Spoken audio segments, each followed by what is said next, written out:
다 함께 여호수아 1장의 말씀입니다. 여호수아 1장 1절로 11절까지의 말씀. 죄송합니다. 여호수아 7장입니다. 여호수아 7장 1절로 11절까지 말씀.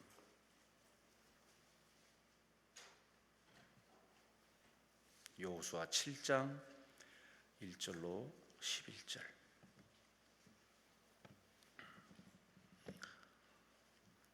다 함께 우리 한 목소리로 합독합니다. 이스라엘 자손들이 온전히 바친 물건으로 말미암아 범죄하였으니 이는 유다 지파 세라의 증손 삽디의 손자 갈미의 아들 아간이 온전히 바친 물건을 가졌음이라. 여호와께서 이스라엘 자손들에게 진노하시니라. 여호수아가 여리고에서 사람을 베델 동쪽 베다웬 곁에 있는 아이로 보내매 그들에게 말하여 이르되 올라가서 그 땅을 정탐하라 하매 그 사람들이 올라가서 아이를 정탐하고 여호수아에게로 돌아와 그에게 이르되 백성을 다 올라가게 하지 말고 2-3천 명만 올라가서 아이를 치게 하소서. 그들은 소수이니 모든 백성을 그리로 보내어 수고롭게 하지 마소서 하므로 백성 중 3천 명쯤 그리로 올라갔다가 아이 사람 앞에서 도망하니 아이 사람이 그들을 36명쯤 쳐 죽이고 성문 앞에서부터 스바림까지 쫓아가 내려가는 비탈에서 쳤으므로 백성의 마음이 녹아 물같이 된지라. 여호수아가 옷을 찢고 이스라엘 장로들과 함께 여호와의 궤 앞에서 땅에 엎드려 머리에 티끌을 뒤집어 쓰고 저물도록 있다가 이르되 슬프도소이다. 주 여호와여 어찌하여 이 백성을 인도하여 요단을 건너게 하시고 우리를 아모리 사람의 손에 넘겨 멸망시키려 하셨나이까. 우리가 요단 저쪽을 만족하게 여겨 거주하였다면 좋을 뻔하였나이다. 주여 이스라엘이 그의 원수들 앞에서 돌아섰으니 내가 무슨 말을 하오리이까. 가나안 사람과 이 땅의 모든 사람들이 듣고 우리를 둘러싸고 우리 이름을 세상에서 끊으리니 주의 크신 이름을 위하여 어떻게 하시려 하나이까 하니 여호와께서 여호수아에게 이르시되 일어나라. 어찌하여 이렇게 엎드렸느냐. 이스라엘이 범죄하여 내가 그들에게 명령한 나의 언약을 어겼으며 또한 그들이 온전히 바친 물건을 가져가고 도둑질하며 속이고 그것을 그들의 물건들 가운데 두었느니라. 아멘. 안산시 단원구에 위치한 안산 빛락교회 유재명 목사님이십니다. 오늘 본문을 중심으로 아이성 실패에 담겨진 하나님의 영광이라고 하는 제목으로 말씀을 증거하실 때 응답의 시간, 축복의 시간 되시길 주의 이름으로 축원합니다. 목사님 나오실 때 할렐루야로 하나님 앞에 영광의 박수 올려드립니다. 할렐루야. 기도하겠습니다. 하나님 고맙습니다. 날씨도 마음도 싸늘해진 또 싸늘할 수밖에 없는 여러 상황 가운데서 주님을 사랑하는 주의 백성들 한 해를 잘 마무리하고 또 한 해를 잘 맞이하길 원하며 성산에 머물러 기도하고 예배하는 이들이 있습니다. 축복해 주시옵소서. 강남 금식기도원을 축복하시고 원장님이야 섬기는 모든 종들, 섬기는 모든 이들을 축복해 주시기를 원합니다. 울타리가 복되게 하시고 과거의 부흥의 영광을 다시 한번 경험하도록 강남 금식기도원을 축복하여 주옵소서. 오늘도 예배하면서 앞서 드려진 예물이 있어 축복합니다. 그 이름들, 그 사정들 호명하지 않아도 아시는 줄로 믿사오니 저들의 가정과 직장과 사업장과 일터를 축복하시고 은혜를 더하여 주시며 기도 제목 위에 내가 여기 있다 하시옵소서. 오늘도 연약한 종 십자가 뒤에 감추시고 주님이 말씀하시고 우리끼리 주고받는 은혜가 아닌 성령님으로 말미암은 은혜가 넘쳐나게 하여 주옵소서. 예수님의 이름으로 축복하며 기도하옵나이다. 아멘. 저와 함께 강남 금식기도원에서 예배할 때마다 어느 날부터인가 이렇게 순서대로 여호수아를 읽으며 설교를 하고 있습니다. 오늘은 7장 1절부터 11절을 읽었고 아이성 정복의 실패에 담긴 하나님의 영광이라고 하는 주제로 오늘도 은혜를 나누고자 하는데, 바라기는 오늘도 제가 전하고자 하는 것 이상, 여러분이 기대하는 것 이상 더해 주시는 하나님의 은혜가 이곳에 가득하기를 주님의 이름으로 축복합니다.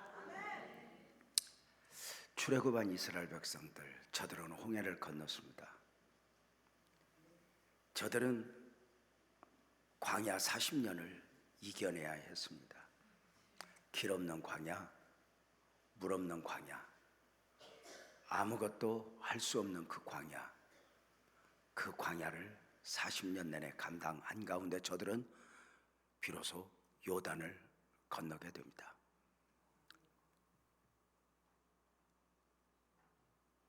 저들이 출애굽해야 했던 이유, 저들이 홍해를 건너야 했던 이유, 저들이 광야 40년을 이겨내야 했던 이유는 딱 하나, 가나안입니다. 가나안은 이스라엘 백성들에게 있어서 축복이었고 사명이었습니다. 요단을 건넌 이스라엘 백성들은 이제 가나안 정복 전쟁을 시작하게 됩니다. 가나안 정복 전쟁에 있어 저들이 가장 우선해야 될 두 성읍이 있었습니다. 하나는 가나안 입구를 철옹성처럼 막고 있는 엄청난 여리고성, 그 다음은 여리고성에 비해 아주 그까짓 거 보잘것없어 보이는 아이성, 이 두 성을 우선 정복하지 않고는 가나안 정복 전쟁을 시작할 수 없었습니다. 잘 아시는 대로 엄청난 은혜가 있었습니다. 여리고성이 정복되어진 것입니다. 인간적으로는 정복할 수 없었던 그 성, 그 성이 하나님의 방식으로 하나님의 은혜 가운데 정복되어졌습니다.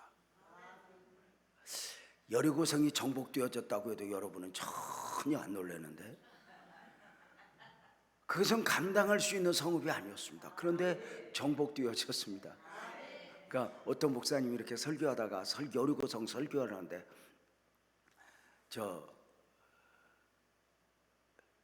여러분처럼 아주 표정이 생뚱맞으니까 목사님이 답답해서 장로님한테 물어봤대잖아. 장로님, 여리고성 누가 무너뜨렸다고? 그랬더니 나 아니요 그러더래. 옆에서 집사님이 그러더래. 강사님, 저 장로님은 거짓말 안 해요 그러더래.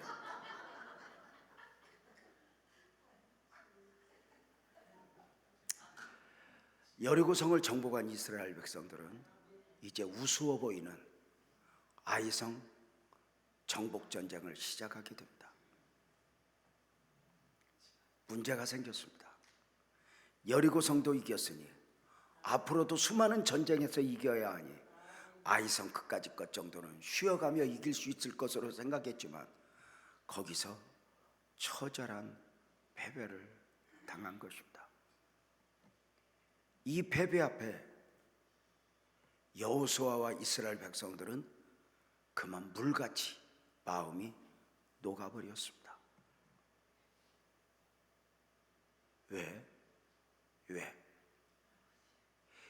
이 실패는 다시 반복되면 안 되는 전쟁이었습니다. 앞으로 수많은 전쟁이 있어질 것입니다. 그 모든 전쟁을 이겨야 하는데 이 실패에서 배워야 할 것이 무엇인가? 우리들 삶도 그러잖아요. 지금까지도 우리가 얼마나 많은 과정을 거치면서 이 나라 이 민족이 여기까지 왔고 우리의 삶이 여기까지 왔어요. 돌이켜보면 우리 집 끝났어, 우리 교회 끝났어 이러할 때가 얼마나 많았어요. 그 모든 과정을 극복하고 여기까지 왔단 말이에요. 그러니까 여기까지 왔으니까 앞으로도 아무 일 없을 거야 이러면 얼마나 좋겠어요. 근데 지금까지 왔던 것보다 어쩌면 앞으로 일이 더 많을 수가 있어요. 근데 이것을 이겨내려면 어떻게 해야 되는가? 오늘의 실패, 오늘의 아픔, 오늘의 눈물에서 말이에요. 먼저 아이성 실패의 원인을 우리는 다시 한번 점검해야 될 필요가 있는 것 같아요. 아이성 정복의 실패는 작전의 실패, 무기 등 환경적 실패가 아니었다는 거예요. 아이성 실패는 이미 여리고성 정복의 한 복판에서 준비되어지고 있었다는 사실을 우리는 알아요. 그죠? 여리고성 정복에 크게 두 가지 원칙이 있었어요. 물론 여리고성을 하루에 한 바퀴씩 돌아라 이런 것도 있었지만 정복의 대원칙 두 가지가 있었는데, 하나는 여리고성이 정복되어지면 여리고성 안에서 모든 생명이 있는 것은 멸하라였습니다. 사람이든지 짐승이든지 다 멸하라. 하나님이 모진 것 같아요. 왜 그러하셨을까? 무엇이든지 첫 번째는 중요하거든요. 가나안 정복의 이 처음 전쟁에서 하나님은 무엇을 이스라엘 백성들에게 각인시키고 싶으셔서 여리고성 안에 있는 모든 생명을 멸하라 하심이었을까? 여리고성은 죄악을 상징해요. 여리고는 세상을 상징해요. 죄와 세상을 정복하지 않고는 가나안이 내 품에 품어질 수가 없어요. 근데 거기에서 모든 생명을 멸하라 하심은, 하나님은 앞으로 이 여리고성과 함께 여리고성을 시작하여 앞으로 있어질 모든 전쟁은 거룩의 전쟁임을 알게 하신 거예요. 죄를 싫어하시는 하나님, 반복되는 죄를 싫어하시는 하나님. 그래서 여리고성에 모든 생명이 있는 것은 여리고성 정복 가운데 멸하라. 거룩의 전쟁이죠. 여러분, 이것이 교회의, 이것이 오늘을 살아가는 성도들에게 가장 중요한 삶의 영성이어야 돼요. 얼마나 성공했냐, 얼마나 교회를 크게 지었냐, 이 모든 것 다 중요해요.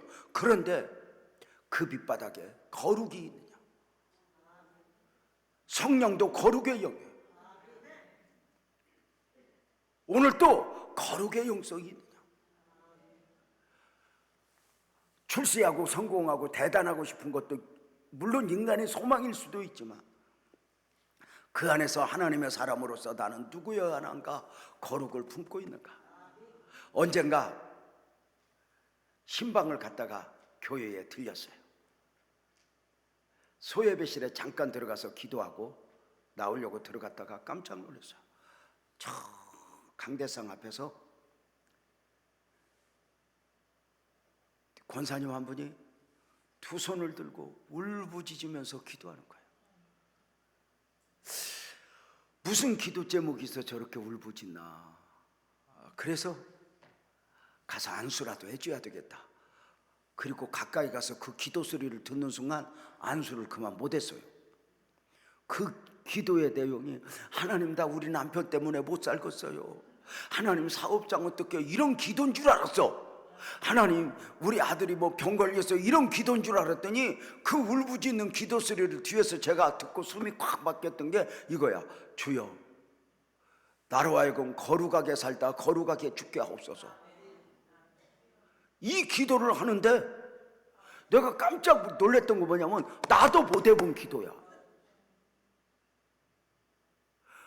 그 거룩을 욕심내는 그 권사님의 그 기도의 모습 속에 나는 저런 기도를 해봤나? 그동안 나름대로 기도한다고 하지만 부흥시켜 주세요, 우리 아내 착해지게 해주세요, 뭐 이런 거, 이런 것 가지고 그렇게 울부짖어 기도해봤지만, 거룩하게 살다 거룩하게 죽게 하옵소서, 이 기도 소리에 내가 너무 놀라. 그리고 내가 저 권사님을 안수할 자격이 있을까? 너무 죄송한 거예요.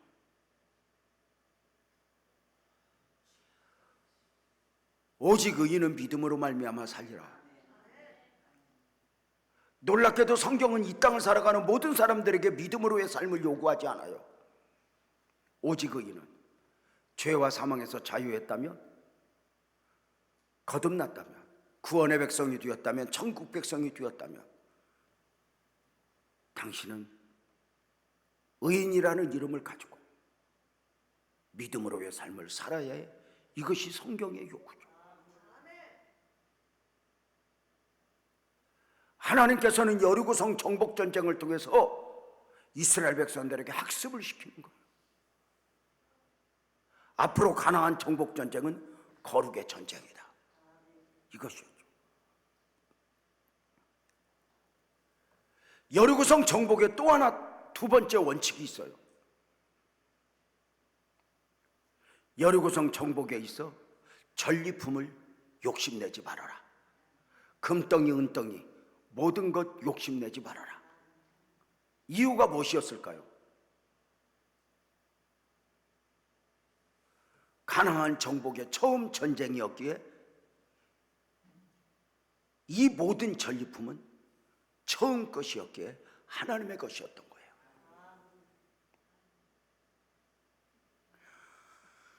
처음 전쟁에서 이 거룩의 전쟁을 하는 가운데 금덩이를 봐서 욕심이 나고 은덩이를 봐서 욕심이 나겠지만 내려놓아라. 그것은 처음 전쟁이니까 하나님의 것이다. 하나님 앞에 구별하여 드려라. 이것이 여리고성 정복의 원칙이었죠. 잘 아시죠?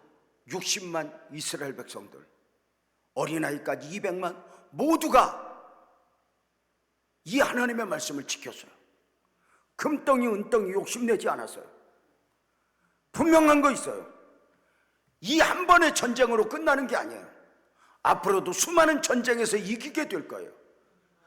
이 처음 전쟁에서 전리품을 하나님의 것으로 구별하여 드리면 다음부터는 모든 전쟁의 전리품은 내 것이 되고 축복이 되는 거예요.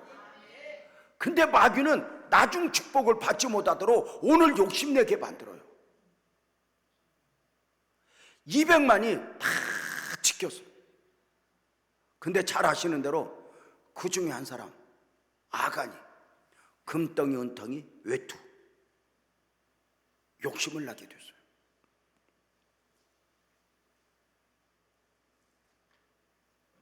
누구도 보지 못했어요.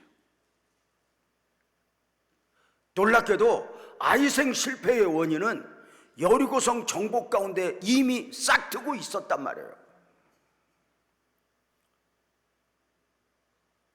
수많은 사람들이 아니에요. 단 한 사람이에요.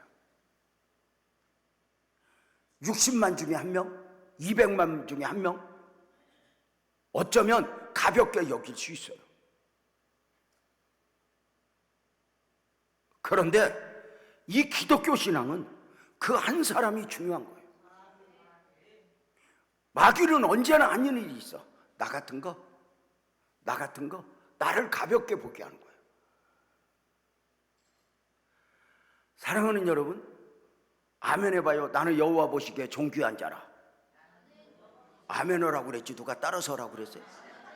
다시 한번 아멘 해봐요. 나는 여호와 보시기에 존귀한 자라.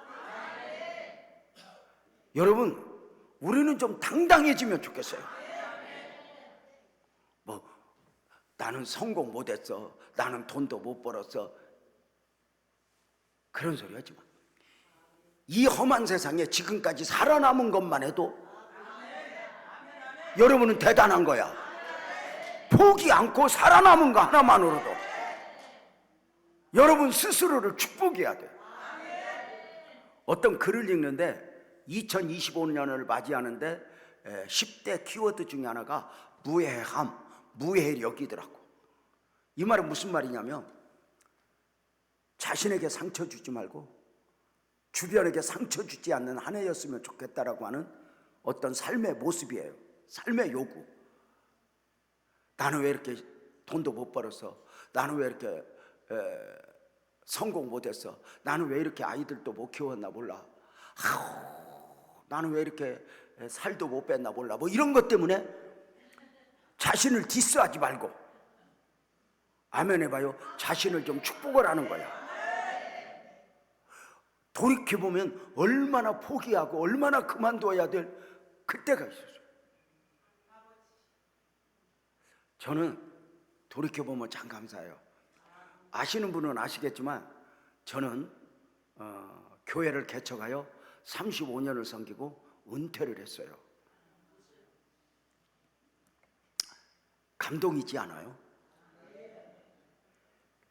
안 놀라는데 내가 더 놀라게 해줄게.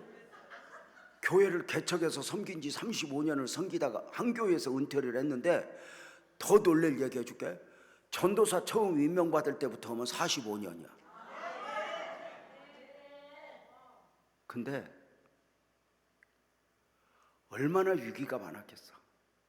그만두고 싶을 때가 얼마나 많았겠어. 나는 지금도 내가 잊질 못하는 게 처음 전도사 임명을 받았는데 목사님이 나를 왜 전도사로 임명했는지 모르겠어. 내가 너무 부족하니까. 근데 나만 그렇게 인식한 게 아니라 성도들도 그렇게 인식했던 것 같아요. 내가 전도사인데 어떤 때는 제명아 그래.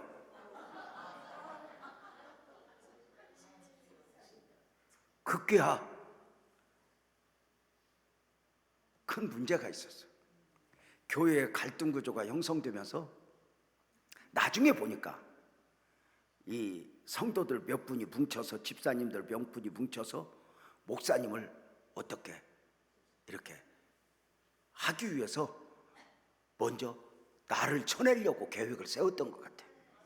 어느 날 교회 방으로 나가 들어오래. 그래서 무슨 일인가 하고 들어갔더니 자기들은 소파에 앉아있고 나보고 땅바닥에 앉으래.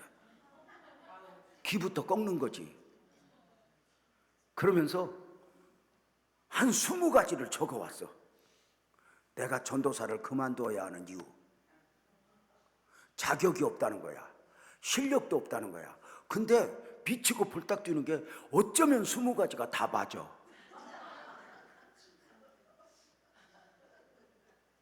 그 이야기를 하나씩 읽는데 내가 그 앉아서 하나도 부인할 수가 없는 거야. 그때 이제 하나님에게 우는 거야. 하나님, 나 안 한다고 그랬잖아. 그래서 나 못 한다고 그랬잖아. 눈물을 삼키면서 여기서 하나님하고 씨름을 하는 거야. 그러면서 그 집사님들이 20개를 다 읽어준 뒤에 이렇게 말해. 하루라도 속히 교회를 떠나주시면 좋겠습니다. 제가 여기서 그 자존심이 살아나서 알았다고, 그렇게 하겠다고 딱 돌아서는데 눈물이 쏟아지는 거야. 하나님 안 한다고 그랬잖아. 안 한다고 그랬잖아.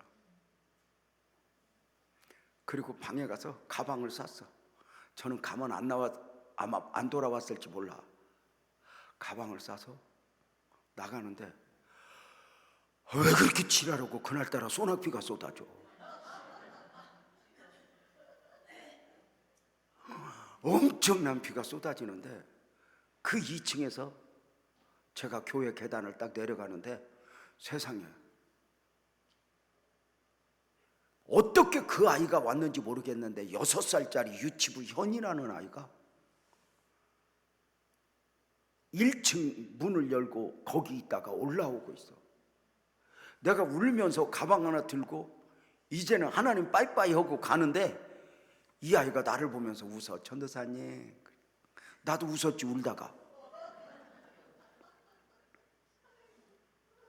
계단에 올라와서 만났는데 중간에서 이래. 고개 숙여봐. 그래서 고개 숙였더니 이렇게 말해. 전도사님 어디 가지 마. 나는 전도사님이 좋아. 그래. 아니 그 아이가 왜?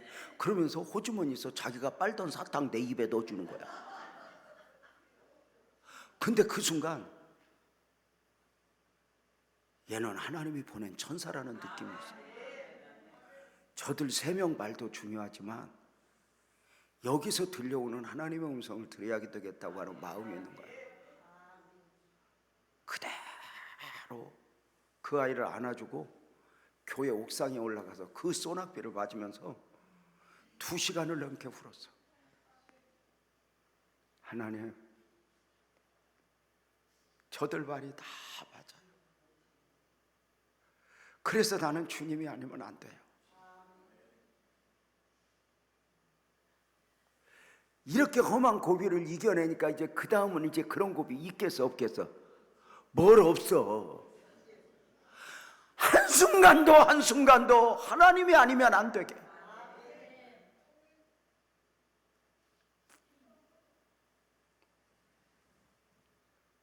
한 사람, 그 욕심, 아이성 실패의 원인에 대해서 이렇게 말씀드린 적이 있어. 기도로 붙지 않아서. 참 사람들이 그러잖아. 여리고성 같이 큰 성읍은 내 힘으로 안 되니까 기도해. 하나님의 음성을 들었는데 아이성은 내가 봐도 웃어. 그까짓 거. 근데 여러분, 목회를 해보면서 느끼는 게 뭐냐면, 교회들이 큰 문제 앞에서 시험에 드는 게 아니라 가볍게 여길 만한 문제들 앞에서 교회가 혼돈에 빠질 때가 많아. 기도로 붙지 않아서. 안타깝게도 여리고성을 이긴 그 어떤 그 기백으로 아이성 정복에 나섰던 이스라엘 백성들은 처절한 패배를 당하게 돼요. 많은 사람이 죽게 돼요. 그 아이성의 실패 앞에서 여호수아는 7장 6절에 보면은 여호수아가 옷을 찢고 이스라엘 장로들과 함께 여호와의 궤 앞에서 땅에 엎드려 머리에 티끌을 뒤집어 쓰고 저물도록 있다가 이렇게 말해요.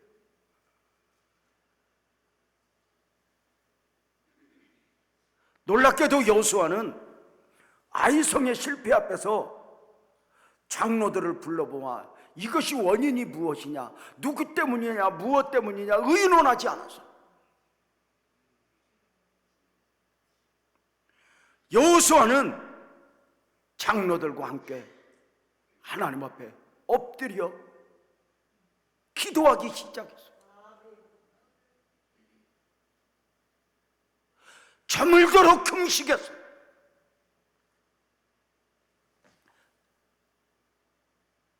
티끌을 뒤집어 쓰고 하나님 앞에 엎드리니 회개한 거예요.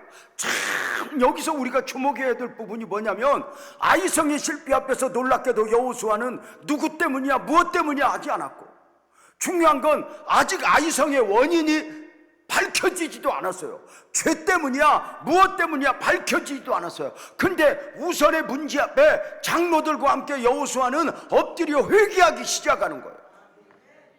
어떤 문제 앞에서 마치 하나님에게 문제가 있는 것처럼, 하나님 내게 왜 이 고난을 허락하셨습니까? 이게 아니라 그 실패, 그 아픔, 그 눈물 앞에서 하나님은 실수가 없어.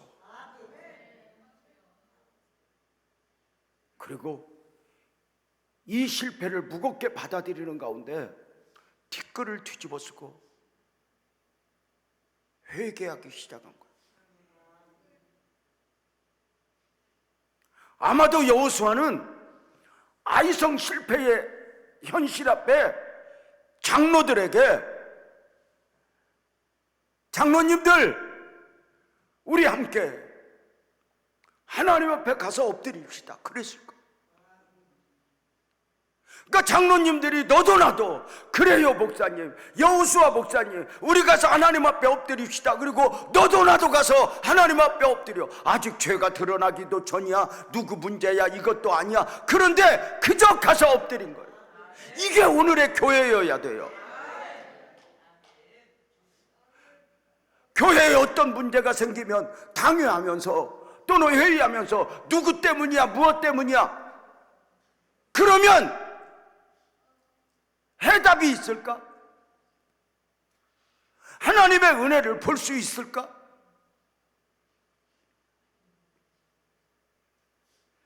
교회가 작은 문제이든 큰 문제이든 어떤 시험이 올라오시면 목사님이 장로님들 보고, 장로님들 우리 하나님 앞에 엎드려 회개합시다, 엎드려 기도합시다, 우리가 하나님 앞에 부복합시다 하면은 분명한 거 있어. 아멘 크게 해봐. 모든 시험 다 이겨낼 수 있다고 믿어. 여호수아는 아이성 실패 앞에서 누구 때문이야 무엇 때문이야 하지 않았어. 왜? 하나님의 일은, 가나안 정복 전쟁은 철저하게 영적 전쟁이야. 그 실패 앞에서 누구 때문이야 무엇 때문이야 하면 누구 때문 무엇 때문도 중요하지만 그 뒤에서 역사하는 마귀가 춤을 춘단 말이야. 제가 35년 교회를 개척하여 섬기면서 어떤 문제들 앞에서 누구 때문이야 무엇 때문이야 매이면 이것은 어리석은 것임을 다 확인하게 돼요. 근데 인간이라고 하는 건요, 제일 쉬운 게 너 때문이야 이거야. 여러분, 선악 까먹고 제일 먼저 나타난 죄성이 뭐죠? 너 때문이야요. 조금 전까지 내 뼈 중에 뼈요 살 중에 살이라고 했다가 선악과 하나 벗고 너 때문이야. 그러니까 이게 제일 쉽잖아. 우리 안에도 그런 게 있잖아. 인간의 죄성으로. 여성분들 한번 대답해봐. 딸에서 봐. 우리 집에 쫄지 말고 대답해봐. 우리 집에 이렇게 힘들게 사는 건 누구 때문이야? 아니, 원래 하던 대로 해. 원래 하던 대로.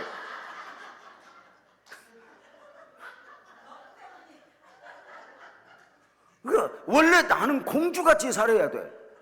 근데 그놈 잘못 만나가지고 이렇게 된 거 아니야? 그러니까 나만 생각하면 하나님이 물 붓듯이 복을 줘야 돼, 안 줘야 돼? 그지. 근데 그 복이 오다 누구한테 걸려? 그래서 우리 집은 누구만 회개하면 돼야. 또 한번 따라서 해봐. 우리 집이 이만큼이라도 사는 건 누구 덕이야?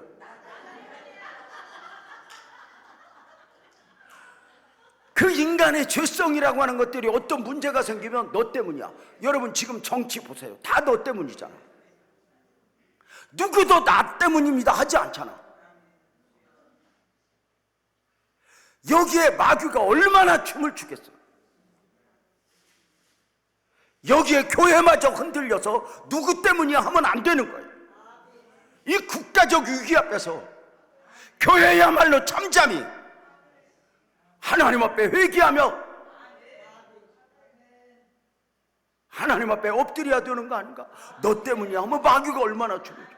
근데 이런 눈이 열리기가 쉽지 않잖아요. 35년 전에 교회를 개척해서 십자가도 없이 간판도 없이 교회를 개척하여 지하실에서 물 퍼내면서 목회하는 가운데 여러 가지 과정을 거쳐서 교회가 부흥됐어.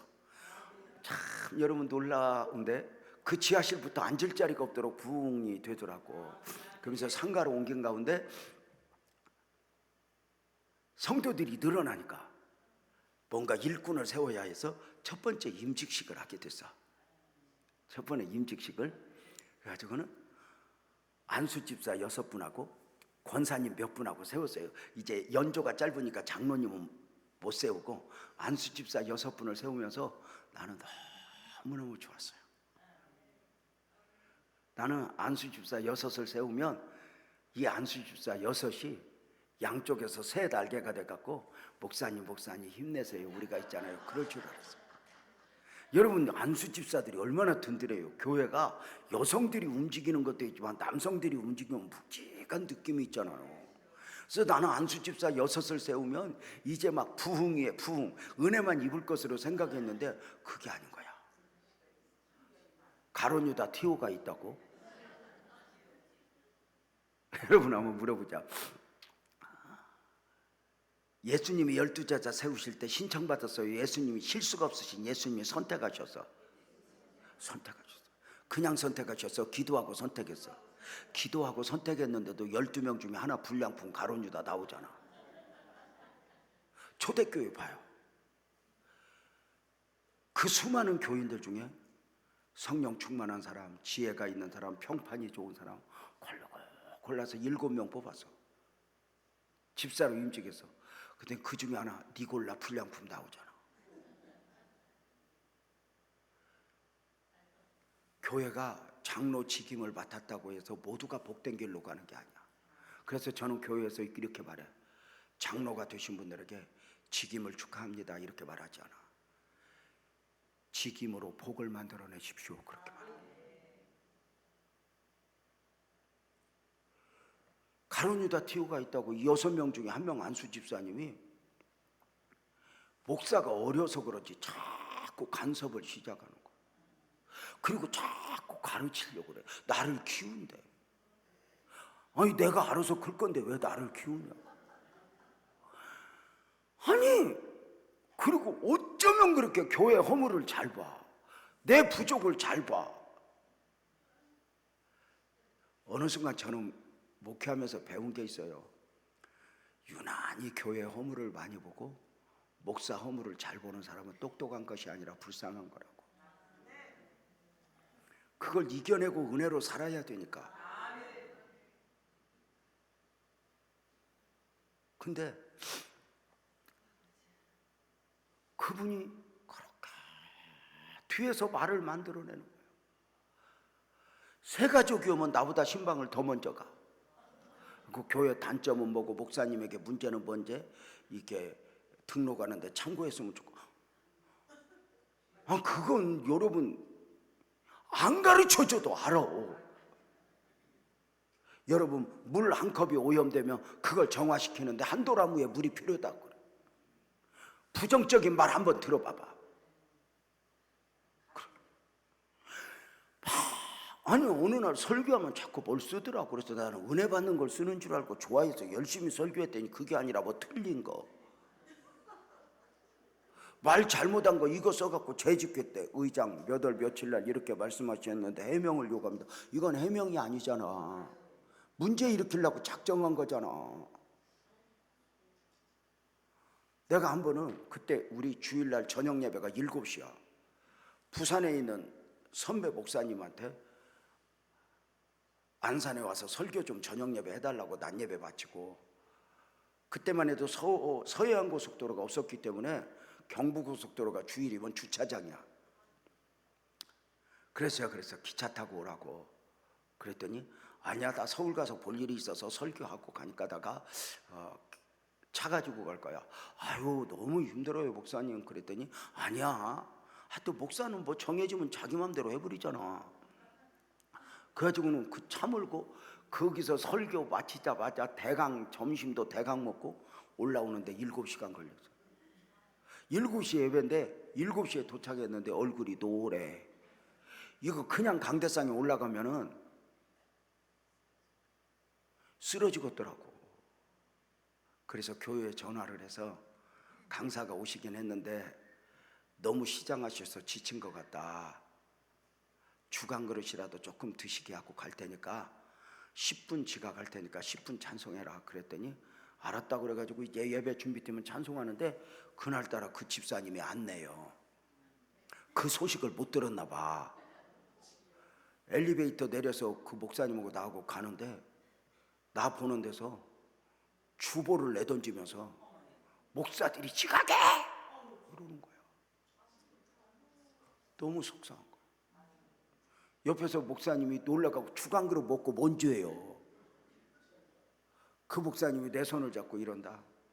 유 목사 이렇게 힘들게 목회했냐. 그래서 손 잡으면서 아니야 목사님 오늘만 지랄하는 거야. 딴 때는 안 그려. 내 새끼잖아.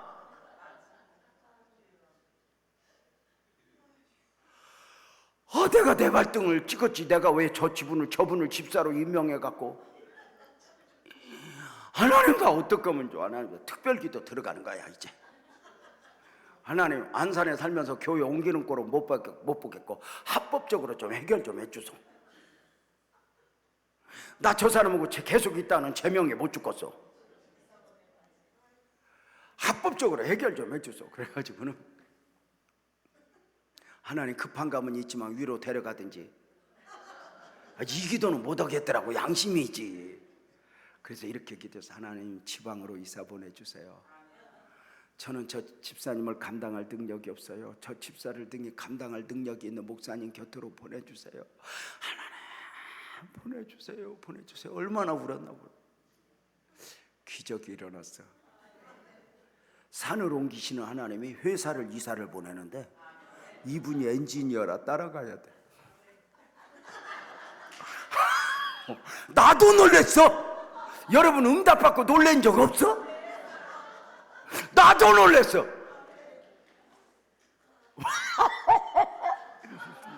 2년이면 있다 갔대, 1년이면 있다 간대, 6개월이면 이사 간대. 와, 나 안수집사 이사 보내면서 감사한금 여러 번 냈네. 근데 사람이 참 신기한 게 있잖아요. 그렇게 그 집사하고 있던 게 힘든데 2년 있다 이사 간다, 1년 있다 이사 간다, 기한이 정해지니까 안 힘들어. 견딜만 해. 그 군대가 힘들어도 제대할 때가 있으니까 견딜만 하잖아요. 우리의 고난도 마찬가지야. 오늘 힘들기도 하지만 뭐 언제까지인지 모르니까 이게 힘든 거지. 기한이 정해지면 괜찮잖아. 너 몇 년 견뎌라. 그러면 견딜 수 있어 없어? 있잖아요. 시어머니가 올해 안에 죽는다 그러면 며느리가 안 힘들지. 내 며느리들이 폴짝 뛰고 있는 게 뭐냐면 시어머니보다 나보다 더 오래 살겠어. 전국의 시어머니 협회 여러분 오해하지 마십시오. 며느리 맞았거든 주소를 정확하게 알아야 됩니다. 아들은 결혼하는 순간 며느리 남편이지 내 아들이 아닙니다. 내가 저 아들을 어떻게 낳아서 어떻게 키웠는데 그리고 며느리하고 맞짱 뜨면 며느리 바로 특별기도 들어갑니다. 그래도 응답이 안 되면 아들이 반품되는 수가 있습니다. 아들이 반품될 때 아들만 와 옵션이 딸려와. 그지. 시어머니 끝나는 겁니다. 며느리들한테 잘해요. 여러분, 그 집사가 이사 갔대. 너무 좋아요. 조금만 참아. 이사 가기 열흘 전에 우리 집을 왔어. 과일 한 상자 사들고 왔어. 내 앞에서 무릎을 꿇고 울어.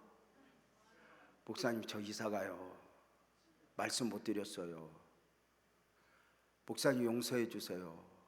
이사 가려고 생각하니까 목사님한테 잘못한 것만 생각나요. 눈물을 뚝뚝 흘리면서 목사님 나 좀 용서해 주세요. 내가 목사님한테 용서를 빌고 가야 복을 받지. 내가 목사님 이렇게 가슴 아프게 하고 내가 이사를 가면 무슨 가서 복을 받겠어요. 목사님 나 좀 용서해 주세요. 용서해 주세요. 그동안 내가 잘못했어요. 이건 내가 원하는 인사고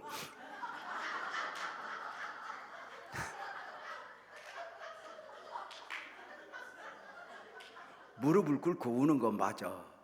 그런데 이런다. 목사님 용서해 주세요.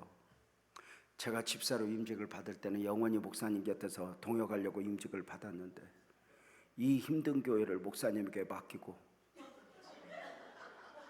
집사로서 사명 못 감당하고 먹고 살겠다고 이사 간다고 생각하니까 얼마나 죄송한지.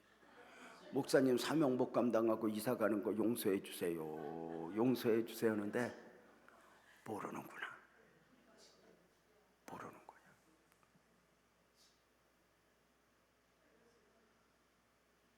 모르는 거야. 너 때문에 하면 분별력이 없어져.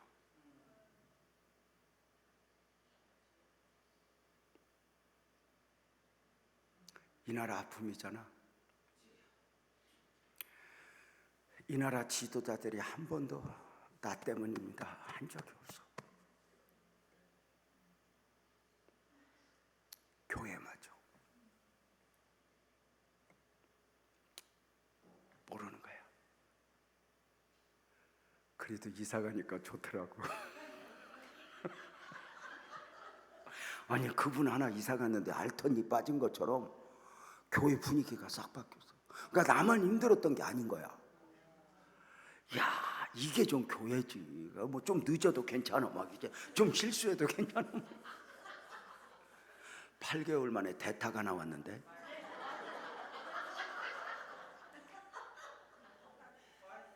새로 나온 놈은 더 센 거예요. 내가 하나님 앞에 울었던 게 하나님 해도 뭐예요. 내가 옛날 거 치워달랬지 언제 바꿔달랬어요.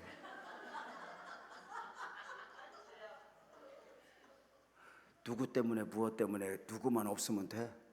마귀가 그렇게 만들어. 근데 여러분 알아? 내가 그때 깨달았던 게 뭐냐면 너 때문에 했던 사람은 떨어져 나갔는데 그 사람을 흔들던 마귀 새끼는 그 자리에 앉아서 우는 사자처럼 내가 누구를 통해 역사할까? 마귀가 제일 싫어하는 게 뭐예요? 기도요. 마귀가 제일 싫어하는 게 뭐예요? 회개요. 놀랍게도 여호수아는 아이성의 실패 앞에서 장로들과 함께 우리 회개합시다. 우리 기도합시다.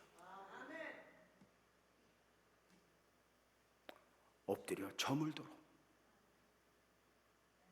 응답이 있을 때까지, 하나님이 느낌을 줄 때까지 기도하는. 그렇게 기도하는 여호수아에게 하나님이 알려줘요.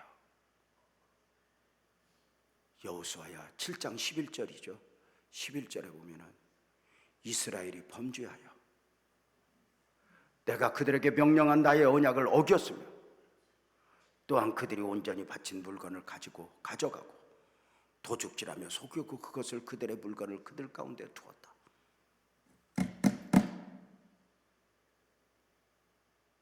따라서 합시다. 이스라엘이 범죄하여.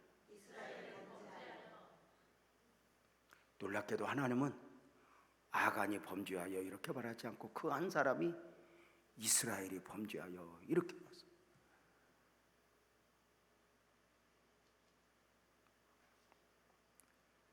이제 그 하나님의 음성을 들은 여호수아는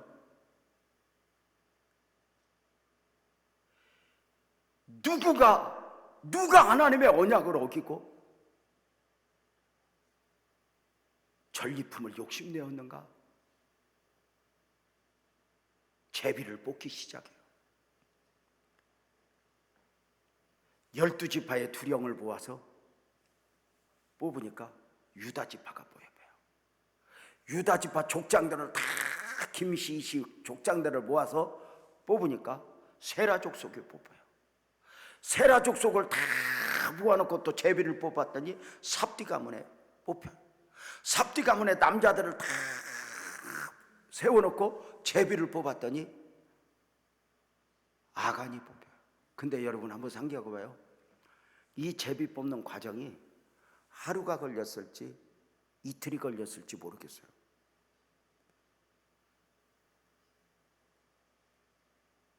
여러분 여기서 의문이 있어요. 처음부터 하나님은 아간이 범죄한 걸 알았다 몰랐다? 아셨다. 그러면 이렇게 하면 쉽잖아요. 여호수아야, 아간이 범죄해서 알려주면 되잖아요. 그죠? 근데 하나님은 알려주지 않고 이스라엘이 범죄하여, 그리고 그 제비 뽑는 과정을 다 지켜보는 거예요. 하루가 걸렸을지 이틀이 걸렸을지 일주일이 걸렸을지 몰라요.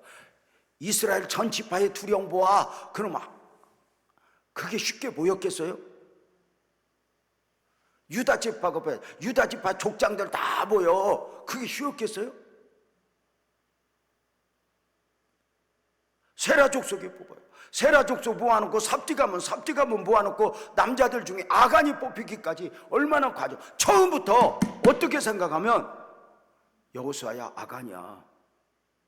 근데 왜 하나님은 아간을 알려주지 않고 이스라엘이 범죄하여 말씀하신 가운데 그 제비 뽑는 과정을 다 기다리셨을까? 왜? 여기 봐요. 놀랍게도 하나님은 그 아간에게 마저 회개할 기회를 주는 거야. 제비 뽑을 때 원래 아간이 이래야 되는 거 아니야? 여호수아님, 제비 뽑지 마세요. 내가 그랬어요. 내가 숨겼어요. 용서해 주세요 하면 용서받았을 거야. 이런 말 있잖아.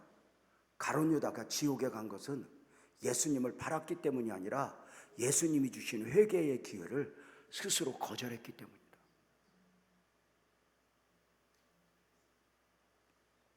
아간이야 말씀하지 않고 놀랍게도 하나님은 그 아간에게 회개할 기회를 주시는 거예요. 제비 뽑는 과정 중에서 아간이 내가 잘못했어요 해야 되는 거 아니야? 근데 그러하지 못해요. 아간은 그 제비 뽑는 거 있잖아요. 제비 뽑을 때 어떤 면에서 이런 마음이 없었을까? 설마 나한테 오겠어? 설마 나만 숨겼겠어? 제가 목회하면서 배운 게 뭔지 알아요? 마귀는 죄만 짓게 하는 게 아니라 회개를 못하게 해요. 자존심, 인간의 생각.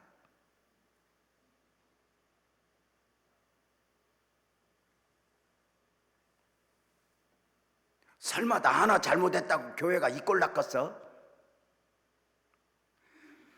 설마 교회 하나가 바로 섰다고 대한민국이 이 꼴 낚겠어? 너 때문에 이게 제일 쉬워요. 누구만 없으면 우리도 그래봤잖아요. 누구만 없으면.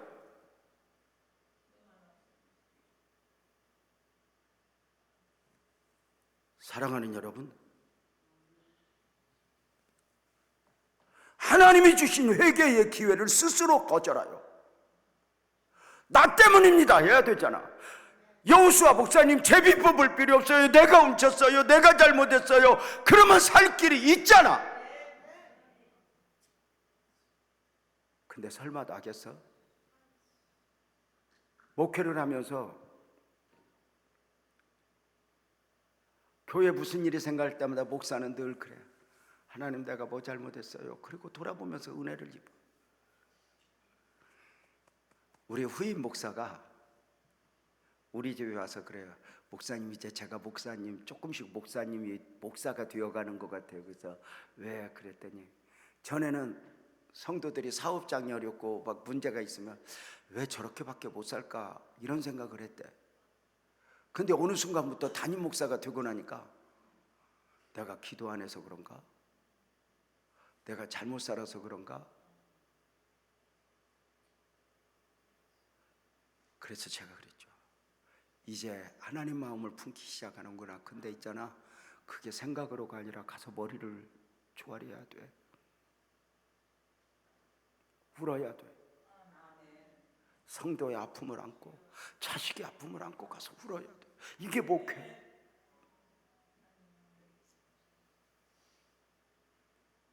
하나님의 눈으로 보. 그래서 담임 목사 내외하고 우리 내외하고 넷이 앉아서 식사를 하는데 나만 목회한 게 아니라 우리 아내도 45년 그렇게 긴 시간 살아왔잖아. 그러니까 나보다 더 도사여. 그 아내가 후임 사모에게 이런 말을 하는 거야. 우리는 목사님하고 함께 목회를 하면서 어떻게 은혜를 입었냐면 이렇게 말하는 거야. 하나님 앞에 너무 불쌍하게 보이도록 매일 울었대. 하나님이 저거 안 도와주면 안 되겠다 싶을 정도로 불쌍히 여김을 받도록 매일 울었대. 그러면 하나님이 긍휼히 여겨주셨대. 그러면서 거기까지는 내가 들었거든. 근데 그 사모에게 이렇게 말하는 거야. 그 불쌍히 여김을 받고 그 마음으로 성도들을 불쌍히 여기는 게 사모야. 이렇게.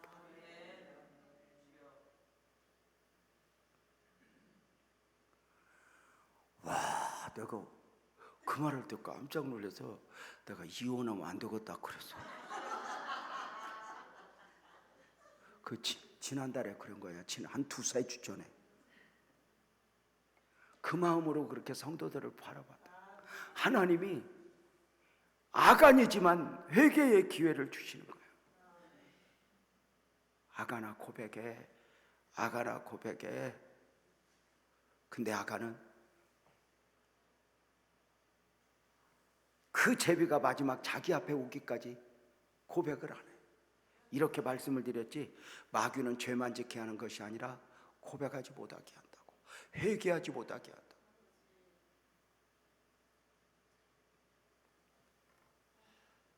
회개할 기회를 놓쳐버린 결과는 어떻게 됐죠? 놀랍게도 아간과 그의 아내 그의 가족들이 아골골짜기에 전부 끌려가서 돌로 치고 불사르고 하는 가운데 한 가족이 몰살을 당해. 여기서 우리가 또 하나 배워야 할 게 있어. 율법은 어느 한 사람의 죄를 그 죄값을 다른 사람에게 찾을 수 없게 돼 있어. 자기 죄는 자기 죄야. 부모의 죄를 자식에게 못 찾고 자식의 죄를 부모에게 못 찾아. 근데 놀랍게도 율법이라는 이름으로 이들 가족이 몰살을 당한 걸 보면서 아는 게 뭐지? 가족 모두가 공범이었다는 거야.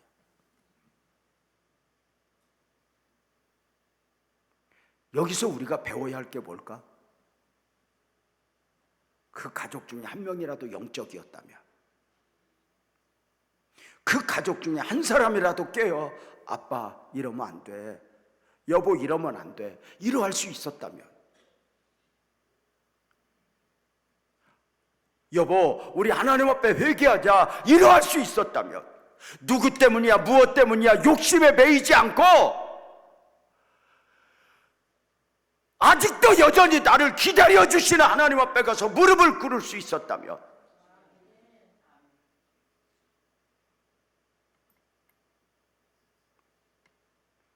그래서 오늘 말씀의 결론은 간단해요. 오늘 여기 앉아 예배하는 여러분 모두가 크게 아멘 해봐요. 주여 나로 하여금 좀 더 영적이게 하소서. 가족의 누구처럼 누구 때문에 무엇 때문에 늘 여기에 매여 있는 것이 아니라 나라도 깨어 있어야 되겠다. 아멘 해봐. 나라도 기도해야 되겠다. 남편 자식 문제 갖고 나도 회개해야 되겠다. 하나님 내가 잘못했어요. 우리 집 살려줘요. 우리 교회 살려줘요. 하나님 우리 아이들 앞길 열어주세요 할 때 하나님의 은혜 베푸실 거 믿으면 아멘. 여러분 아멘 해봐요. 하나님 살아계십니다. 하나님은 아간에게 회개할 기회를 주신 것처럼 여전히 우리에게도 회개할 기회, 아멘 해봐요. 응답의 기회, 축복의 기회 주시면서 누구 때문에 무엇 때문에 사람에게 매이지 말고 너 하나님의 사람아 나에게 오라, 나에게 무릎을 꿇어라. 하나님이 역사하시는 거죠. 오늘도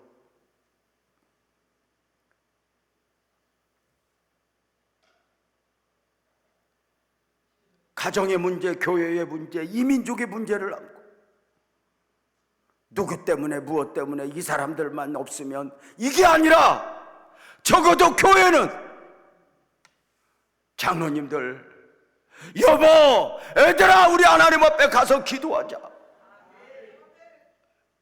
이게 은혜가 아닐까? 하나님의 마음을 읽어보는 거예요. 그 아간에게 마저 회개할 기회를 주신 하나님. 우리가 무슨 자격이 있어? 나도 아간이지. 근데 회개의 기회를 주시고 아멘 해봐요. 아직도 응답의 기회를 주시고 축복의 기회를 주시고 그 하나님 만나기 원하면 두 손 번쩍 들고 아멘. 하나님 아버지 두 손을 들었습니다. 저들 두 손을 보혈의 손으로 잡아 주옵소서. 능력 있게 하여 주옵소서. 하나님 오늘 저들 손끝에 복이 있게 하사 누구 때문이야 무엇 때문이야가 아니라 주님 내가 먼저 회개합니다. 이 민족의 죄를 용서하여 주십시오. 우리 교회를 세워주십시오. 우리 가정이 이렇게 비틀거리지 않게 해주십시오. 다시 일어서게 해주십시오. 내가 주님 앞에 나아갑니다. 내가 주님 앞에 기도합니다. 하나님이 주시는 회개의 기회, 응답의 기회, 축복의 기회를 품에 안게 하여 주옵소서. 내가 주님 앞에 나아갑니다. 옆에 사람보다 크게 주여 3번 하고 통성으로 기도합니다. 주여